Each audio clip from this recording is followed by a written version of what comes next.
This is a noble job and I'm proud to be a teacher.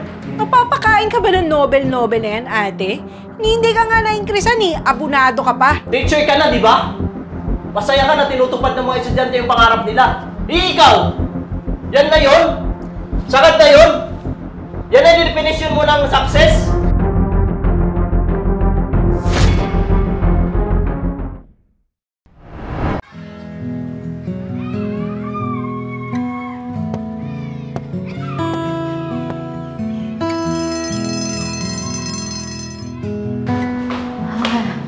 Oh, ayusin na ninyo yan para makauwi na tayo.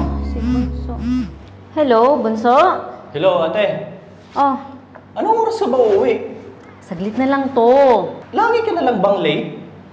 Hindi naman. Malapit na ang kompetisyon, bukas na yon. Gusto ko lang silang paghandaan. O bakit ba? Anong meron? Sus, sige. Pauwi na kasi ako. May pagkain ba sa bahay? Ha? Wala eh. Dumaan ka na lang kila Nanay Ilay. Tatawagan ko siya para maghanda ng pang-ulam. Daanan mo na lang. Ate naman! Umuwi ka agad ah! Baka mamaya mauna pa ako sa'yo umuwi. Oh, sige. Magkita na lang tayo sa bahay. Sige na.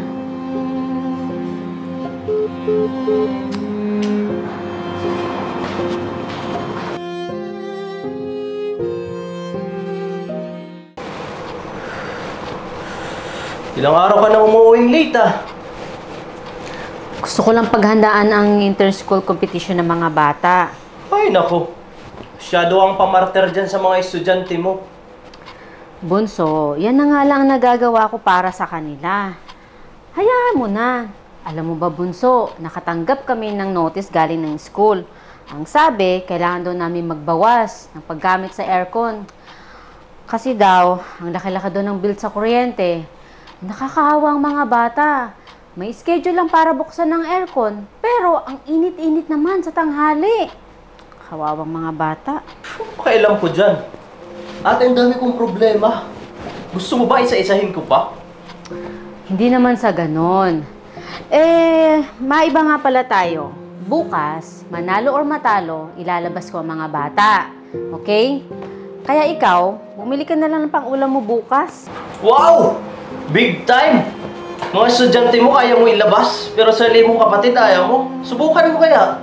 Bunso naman. Ay nako, huli na yan ate ha. Pag yan napabayaan mo yung responsibilidad mo sa akin, ewan ko na lang. Kasi naman, Bunso, pag maaga kang dumating ng bahay, ano man lang yung magsaing ka na, magluto ka na, no? Para hindi mo na ako hinihintay. Ano? Kalalaki mong tao, ipapagawa mo sa akin? Eh di para ko na rin kinonsinti pagkukulang mo dito sa bahay. Kung nabubuhay lang sana si nanay at tatay, di sana alagang-alaga ako nun.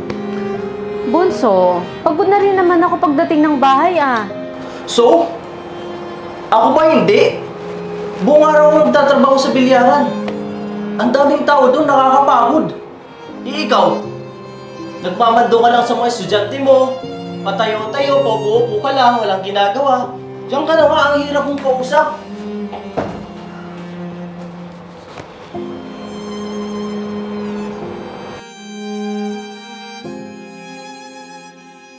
Hay nako ate, sabi ko naman sa'yo, pumunta ka na dito at wala ka naman mapapala dyan. Jo, hindi nga kasi. Pag-isipan ko ha. Masaya pa ako dito. Saka, sino magbabantay kay Bunso dito?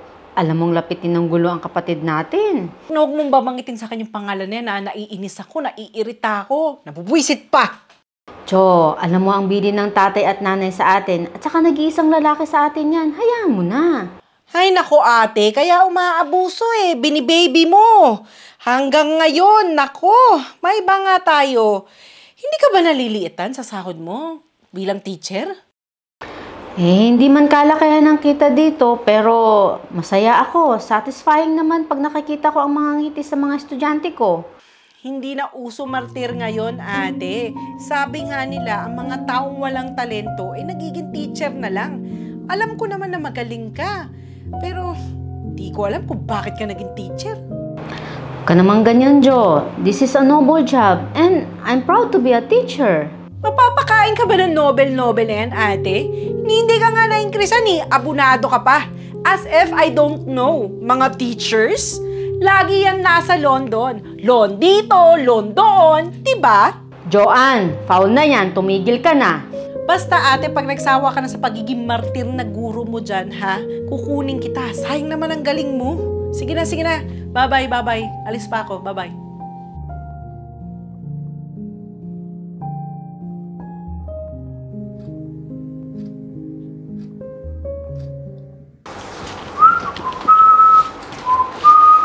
Ay, grabe ang init. Oh, nakatulala ka dyan. Ang tanga. Te, ang ate Joanne mo, nagkausap kami. Oh, ano sabi? Magpapapackage daw ba?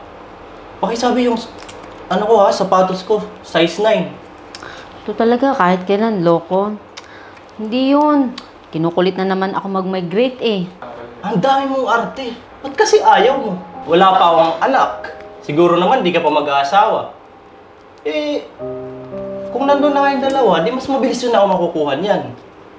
Alam ko naman yun, pero... Pero ano? Tika, hulaan ko, Tia. Alam ko na sasabihin mo dyan. I love this job, mahal kong pagtuturo, cho-cho-cho-cho. Paulit-ulit mo na lang sinasabi yan eh.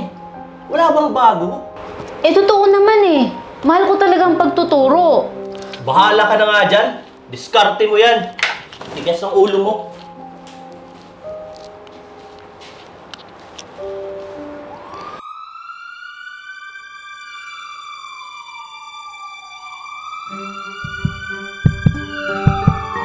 Hello?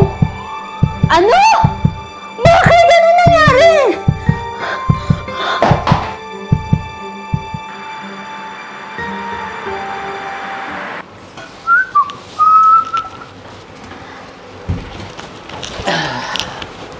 Akala ko ba alabas kayo? Kasama ng mga estudyante mo, manalo-matalo?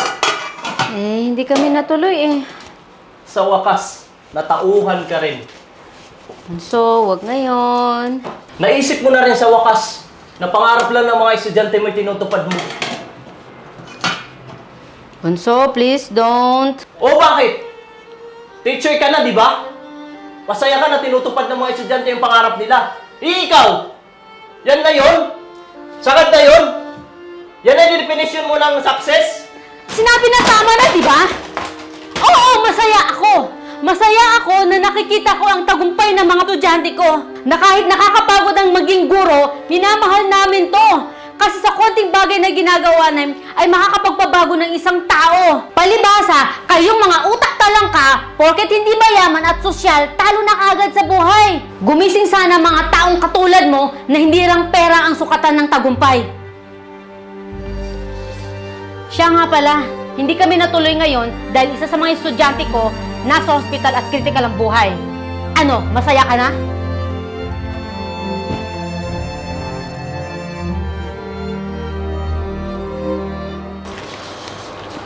Ay, te, sorry na. Ito, bumili ako ng paborito mo. Eh, ganun lang naman ako, di ba? Pero proud pa rin naman ako sa'yo eh. Sorry na. Ito na, kain na tayo. Sorry na, please.